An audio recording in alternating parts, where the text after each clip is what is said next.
अभी जो अमरीकी वफ्द है उसके मामले के ऊपर भी बड़ी एक कंट्रोवर्सी चल रही है। हुकूमत ये कहती है, ख़ासतौर पे स्पीकर कौमी असम्बली याद सादिक साहब ने ये कहा है कि कैटेगोरिकली कहा है कि हमने इनको इनवाइट किया था, ये नहीं आए। बैरिस्टर गौहर कहते हैं हमें किसी किस्म का कोई इन्विटेशन ही नहीं मिला। तो इसके ऊपर आपकी क्या राय है, क्या मामला हो सकता है? जो है वो यहाँ तो बड़ी उसने मुलाकातें की हैं। जो अमेरिकन एम्बेसी ने कोई उनको दावत दी थी, उसमें मेरा ख्याल आतिफ खान साहब जी, डॉक्टर अमजद साहब वो शरीक हो गए PTI के। लेकिन यह है कि वो तो गए, करतारपुर भी गए हैं, वहाँ जाके यानी जो उन्होंने गुरुद्वारा है वहाँ बैसाखी का मेला भी उसके में शिरकत की है। फिर वहाँ उन्होंने खाना भी खाया है और मोहसिन नकवी साहब उनके साथ साथ थे। और फिर यह है कि आर्मी चीफ जो हैं उनसे भी मुलाकात हुई है। हमारे चेयरमैन आमिर महमूद साहब जो हैं उन्होंने भी इशारा दिया उनको, तो उनसे भी तफसीली बातचीत हुई, उनकी राय तबादला ख्याल हुआ। तो वो कोई सियासी एजेंडे पे नहीं थे।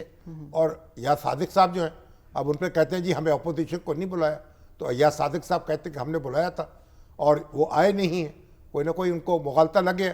तो बहरहाल अब वो तो उनका मामला तो ख़त्म हो गया, उन्होंने कोई जिक्र नहीं किया। सही शामिल साहब, अयाज सादिक साहब ने हमें ज्वाइन कर लिया, उनको भी शामिल गुफ्तगू कर लेते हैं। अयाज सादिक साहब, अभी इस बारे में डिस्कशन हम कर रहे थे कि बुलाया गया है, आपकी तरफ से दावा किया जा रहा है और मैं सुन रही थी कि आप कह रहे थे कि आपने एविडेंस भी रखे हुए कि आपने उनको इन्वाइट किया था, लेकिन वो ये कहते हैं बैरिस्टर गौहर साहब और PTI कि हमें तो किसी ने बुलाया ही नहीं। हकीकत है क्या वैसे? जी मैं देख रहा हूँ मुख्तलिफ स्टेटमेंट आ रहे हैं मुख्तलिफ PTI के लोगों से, और ये मैं आपको बता दूं कि गौहर साहब को और आमिर डोगर साहब को इनवाइट किया गया था। और मैं शिबली साहब को, तो मैं ये कोई शिबली साहब हैं जो कोई स्टेटमेंट वगैरह दे रहे हैं, उनका नेशनल असेंबली से कोई ताल्लुक नहीं है। हाँ, वो सेनेट के हैं। उनको अच्छा सेनेट के हैं। हाँ, ना मैंने उनको बुलाना था ना उनका यहाँ से ताल्लुक है। मैंने 2 मेंबर, 1 या 2 मेंबर्स को इनसे कहा था आ जाएं। आमिर डोगर साहब से मेरी खुद बात हुई थी और मैंने कहा था कि जी गौहर साहब को भी मैसेज दे दें। अब ये बात तो तय हो गई कि आपने बुलाया और उन तक पैगाम नहीं पहुंचा, पहुंच भी गया और आए नहीं, ये क्या, इसकी क्या वजह हो सकती है? नहीं, पैगाम पहुंचा है।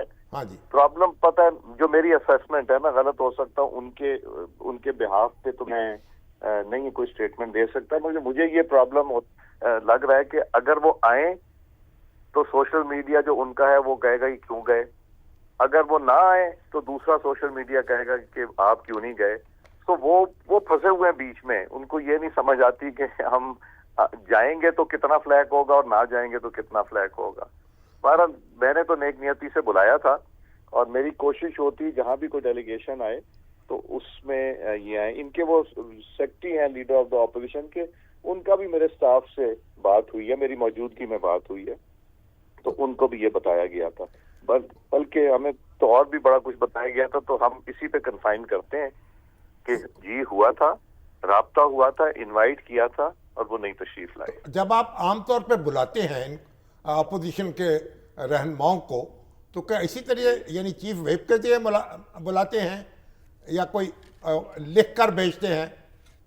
बिल्कुल, ऑफिशियल मीटिंग हो तो लिख के जाता है, मगर अगर ये कोई खाना है या कोई वैसे मीटिंग है या किसी इशू को डिस्कस करना है तो वो तो फिर फोन जाता है कि जी जरा तशरीफ ले आए, बात करनी है।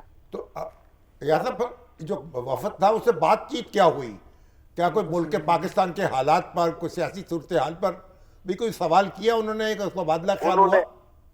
वो ज्यादा कंसर्न जब आए थे, इनमें से एक वो साहब भी थे जिन्होंने पाकिस्तान के खिलाफ एक रेजोल्यूशन भी साइन की है। ठीक।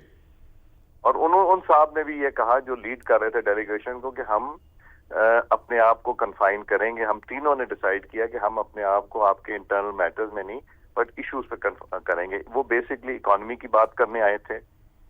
वो बेसिकली आए थे कि अगर आपने लोगों को इनकरेज करना है तो कोई ऐसा इंडिपेंडेंट आर्बिट्रेशन बनाए जो कि इन्वेस्टमेंट को यहाँ पे आएगी तो उसको सिक्योर करेगा, क्योंकि कोर्ट्स में या बाकी अगर कोई डिस्प्यूट हो जाता है तो बहुत वक्त लग जाता है और इन्वेस्टर परेशान हो जाता है।